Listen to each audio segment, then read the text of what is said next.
मंगलवार को प्रदेश सरकार के पर्यटन एवं संस्कृति विभाग एवं जनपद के प्रभारी मंत्री जयवीर सिंह ने जीआईसी मैदान में प्रदेश सरकार के सुरक्षा व सुशासन की नीति के 8 वर्ष पूर्ण होने के अवसर पर 3 दिवसीय मेले का फीता काटकर शुभारंभ किया।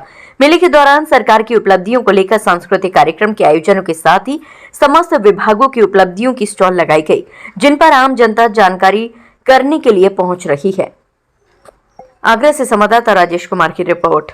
और आज 8 साल बाद आदरणीय योगी जी के नेतृत्व में चल रही सरकार के कार्यकाल का उत्तर प्रदेश आपको स्वयं ही हर क्षेत्र में चाहे उत्तर प्रदेश के कानून व्यवस्था ठहराते हैं। देश की जनता ने इन्हें नकार दिया है और देश की जनता ने स्वीकार नहीं करेगी। संसद में देश के नायक वो रहेंगे जिन्होंने राष्ट्र के लिए बलिदान दिया, त्याग दिया। मंत्री जी, योगी सरकार 8 साल की उपलब्धियां गिना रही है। वहीं पर अगर बात की जाए प्रमुख विपक्षी नेता अखिलेश यादव की, तो उनका कहना है कि 8 साल हाल बेहाल, यूपी का हाल बेहाल। देखिए, मुझे लगता है कि 12 से 17 कार्यकाल याद आ जाता होगा उन्हें याद आ जाता होगा कि जिस आदमी ने अपने लोकसभा का चुनाव में देखा कि पूरे प्रदेश में जिसको सैफिक परिवार डेवलपमेंट पार्टी बना के छोड़ दिया, अगर यादव पूरे प्रदेश में एक भी ऐसा योग्य दिखाई नहीं पड़ा जिसको एक टिकट समाजवादी पार्टी दे देती। अगर 5 पार्लियामेंट के टिकट यादव समाज को दिए तो 5 सैफिक परिवार को देने का काम किया हो। जिनके राज्य में गुंडई की पराकाष्ठा रही हो, जिसने वन डिस्ट्रिक्ट वन गुंडा पैदा किया हो, वन माफिया पैदा किया हो, तो क्या परिभाषा जानेंगे विकास की? वो परिभाषा विकास की कहाँ से सीखेंगे?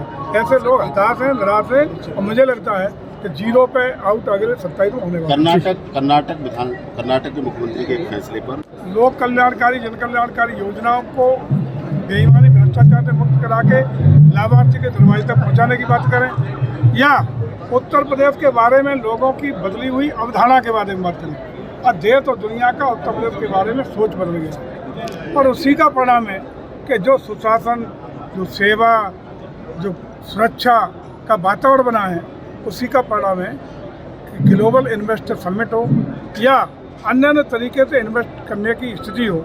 आज यदि कहीं देशी या विदेशी कोई इन्वेस्टर अगर इन्वेस्ट करना चाहता है तो उसकी पहली पसंद देश में उत्तर प्रदेश बन रहा है। अन्यथा सत्ता से पहले बीमारू राज्य, अपराधियों का राज्य, कोई भी वाइंड अप तो कर रहे थे लोग, जो उद्योग थे भी वाइंड अप करके भाग रहे थे, लेकिन उत्तर प्रदेश में किसी भी प्रकार का निवेश होना बंद हो गया था।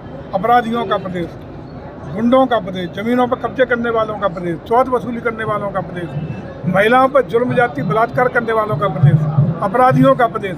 वन डिस्ट्रिक्ट, आज हम वन डिस्ट्रिक्ट वन प्रोडक्ट दे रहे हैं, उस समय वन डिस्ट्रिक्ट वन माफिया चलता था जी, ऐसा प्रदेश था। आज ऐसा स्वरूप 8 साल में बदला है जिसका अनुसरण न सिर्फ हिंदुस्तान के विभिन्न राज्य कर रहे हैं बल्कि विदेशों में भी।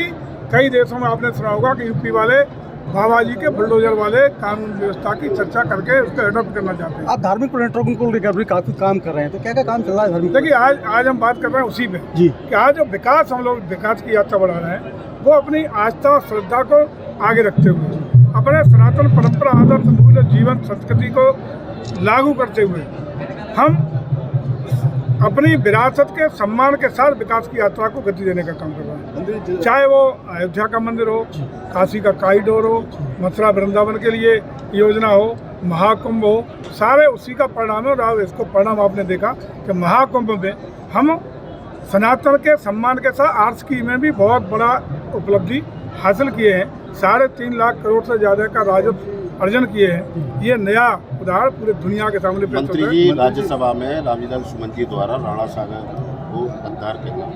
देखिए, ये वही लोग हैं जो हमेशा तुष्टिकरण की राजनीति के आधार पर देश में लंबे समय तक राज करते रहे। इंडी गठबंधन के जुड़े हुए लोग, हालांकि ऐसे लोग हैं जिनका कोई वजूद नहीं रहा, सिर्फ कांग्रेस के विरोध के नाम पर क्षेत्रीय दलों के रूप में स्थापित हुए, लेकिन आज